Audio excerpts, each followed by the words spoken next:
ആരും ഒന്നും അറിയാനും പോകുന്നില്ല. തൻ്റെ കുഞ്ഞിനെ നമ്മൾ ഒരുമിച്ച് വളർത്തും.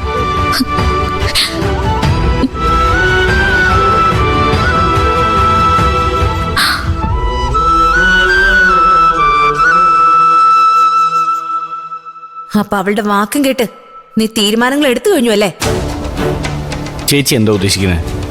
എല്ലാം അറിഞ്ഞിട്ടും ഒന്നും അറിയാത്ത പോലെ നീ അഭിനയിക്കരുത്. ഞാൻ എന്തറിഞ്ഞെന്നാ?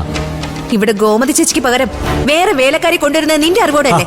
അത് ഗോമതി ചേച്ചിക്ക് പകരാന്ന് ചേച്ചിയോട് ആരാ പറഞ്ഞേ? ഇതൊക്കെ പ്രത്യേകിച്ച് ആരെങ്കിലും പറയണോ? ഇവിടെ നടക്കുന്ന ഓരോ ചലനങ്ങളുടെ അർത്ഥം എനിക്ക് മനസ്സിലാവും. ചേച്ചിക്ക് ഒന്നും മനസ്സിലാവില്ല. അതാണ് ഈ പ്രശ്നങ്ങൾക്കൊക്കെ കാരണം. അതെടാ, ചേച്ചി ഇപ്പൊ പ്രശ്നക്കാരി. ഇതെല്ലാം നിന്റെ ഭാര്യയുടെ ഉറുത്തല്ലേ? ഞാൻ എത്ര തവണ പറഞ്ഞു അവളെ കുറിച്ച് ഇല്ലാവചനം പറയരുതെന്ന്.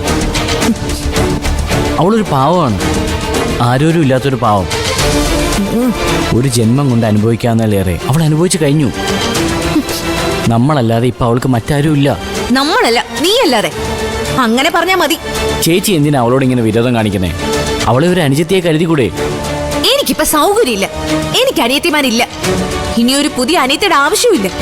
എനിക്ക് ഒരു അനിയനുണ്ട്, ആദിത്യ. ഈ ജന്മം എനിക്ക് അത് മതി. എന്തിനാ ചേച്ചി ഇങ്ങനെ വെറുതെ വാശി പിടിക്കുന്നേ? വാശി ഉണ്ടായിട്ട് തന്നെ. നിന്റെ ജീവിതം തകർത്തത് അവളാ.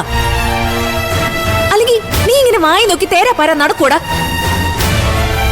ഏതെങ്കിലും പ്രൊഫഷണൽ കോഴ്സിൽ ചേർന്ന് നീ ഇപ്പൊ രക്ഷപ്പെട്ടു പോകേണ്ട സമയം കഴിഞ്ഞില്ലേ? അതിന് അവൾ എന്ത് പിഴച്ചു? അവളല്ലാതെ പിന്നെ ആരെ പിഴച്ചേ? അവൾ ഈ വീട്ടിൽ വലതുകാലം വെച്ച് കയറിയ ശേഷമല്ലേ ഈ നാശം എല്ലാം ഉണ്ടായത്. ഇന്ന് വരെ ഒരു നോട്ടം കൊണ്ട് പോലും പരസ്പരം വേദനിക്കാത്ത നമ്മൾ തമ്മിൽ പോലും ഈ കലഹം എല്ലാം ഉണ്ടായത്. എന്നെയും നിന്നെയും നിലത്ത് വെക്കാതെ കൊണ്ടു നടന്ന നമ്മുടെ മുത്തശ്ശി ഇപ്പൊ നമ്മളെ രണ്ട് ധ്രുവത്തിൽ നിർത്തി ഈ യുദ്ധം നടത്തുന്നത്. അടുക്കളയിൽ പോലും അവള് കാരണമല്ലേ ഈ ആശയക്കുഴപ്പമുണ്ടായത്. വാല്യക്കാരിയെ പോലും അവള് വെറുതെ വിട്ടോ? ആരടാ ഇവിടെ പ്രശ്നം ഉണ്ടാക്കിയത്? നീ തന്നെ പറ. ഏതായാലും പൂജ അല്ല. നീ വീണ്ടും അത് തന്നെ പറഞ്ഞുകൊണ്ടിരുന്നോ? കൊടുക്ക ജീവിതം കൈവിട്ട് പോകുമ്പോ നീ പഠിച്ചോളൂ. ഞാൻ അനുഭവിക്കുന്ന ഉള്ളൊരുക്കം നിനക്ക് പറഞ്ഞാൽ മനസ്സിലാവില്ല.